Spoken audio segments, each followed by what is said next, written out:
ಜನಸೇವಾ ಕನ್ನಡ ಟಿವಿ ಸಂಸ್ಥಾಪಕರಿಂದ ನಮ್ಮ ನಡೆ ನಿಮ್ಮ ಕಡೆ ಜನಸೇವಾ ಕನ್ನಡ ಟಿವಿ ವೀಕ್ಷಕರಿಗೆ ಹೃದಯಪೂರ್ವಕ ಅಭಿನಂದನೆಗಳನ್ನು ಕೋರುವವರು ಸಂಸ್ಥಾಪಕರಾದ ನಾಗರಾಜು ಡಿ.ಎನ್. ರವರು. ಜನಸೇವಾ ಕನ್ನಡ ಟಿವಿ ವರದಿಗಾರರಿಗೆ ಹಾಗೂ ಸಿಬ್ಬಂದಿ ವರ್ಗದವರಿಗೆ ತುಂಬು ಹೃದಯದ ಕೃತಜ್ಞತೆಗಳು.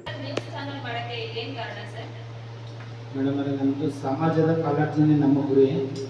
ಜನಸೇವೆ ಮಾಡಬೇಕಂತ ಜನಸೇವಾ ಕನ್ನಡ ಟಿವಿ ಅಂತ ಯೂಟ್ಯೂಬ್ ಚಾನಲ್ ಮಾಡಿದ್ದೀವಿ.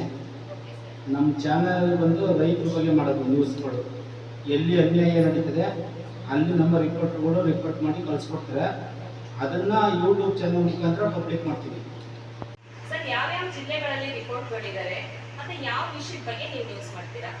ಮೇಡಮ್, ಬಂದು ರಿಪೋರ್ಟ್ಗಳು ಬಂದು ನಮಗೆ ಮಂಡ್ಯ, ಮೇಯ್ನು ಮೈಸೂರು, ಮಡಿಕೇರಿ, ಚಿಕ್ಕಮಗಳೂರು, ಹಾಸನ ಮತ್ತು ಚಾಮರಾಜನಗರ, ರಾಮನಗರ ಜಿಲ್ಲೆಯಲ್ಲಿ ಅವರ ರಿಪೋರ್ಟ್ಗಳು.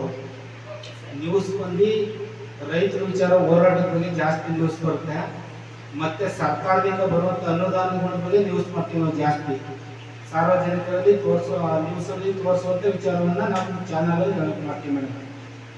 ಎಷ್ಟು ಜನ ರಿಪೋರ್ಟರ್ಸ್ ಮತ್ತು ಸಿಬ್ಬಂದಿಗಳಿದ್ದಾರೆ? ಮೇಡಮ್, ಒಟ್ಟು ಈ ಚಾನಲ್ ಬಂದು 22 ಜನ ದುಡಿತವ್ರೆ. ರಿಪೋರ್ಟರ್ಗಳು ಬಂದು 12 ಜನ ಇದ್ದಾರೆ. ಸಿಬ್ಬಂದಿಗಳು ಬಂದು 10 ಜನ ಇದ್ದಾರೆ. ಎಡಿಟಿಂಗು ಆಂಕರ್ಸ್ಗಳೆಲ್ಲ ಸೇರಿ ಒಟ್ಟು ಟೋಟಲ್ 22 ಜನ ಅವರಿಗೆ. ಧನ್ಯವಾದಗಳು ಸರ್. Okay madam. ಜನಸೇವಾ ಕನ್ನಡ ಟಿವಿ ವೀಕ್ಷಕರಿಗೆ ಹಾಗೂ ರಿಪೋರ್ಟರ್ಸ್ಗಳಿಗೆ ಮತ್ತು ಸಿಬ್ಬಂದಿ ವರ್ಗದವರಿಗೆ ಹೃದಯಪೂರ್ವಕ ವಂದನೆಗಳು. ಸಬ್ಸ್ಕ್ರೈಬ್ ಬಟನ್ ಮೇಲೆ ಕ್ಲಿಕ್ ಮಾಡಿ ಹಾಗೂ ನಮ್ಮ ಹೊಸ ವಿಡಿಯೋ ನೋಟಿಫಿಕೇಷನ್ಗೋಸ್ಕರ ಪಕ್ಕದಲ್ಲಿ ಕಾಣುವ ಬೆಲ್ ಬಟನ್ ಮೇಲೆ ಕ್ಲಿಕ್ ಮಾಡಿ ಹಾಗೂ ಲೈಕ್ ಮಾಡಿ, ಶೇರ್ ಮಾಡಿ, ಕಮೆಂಟ್ ಮಾಡಿ.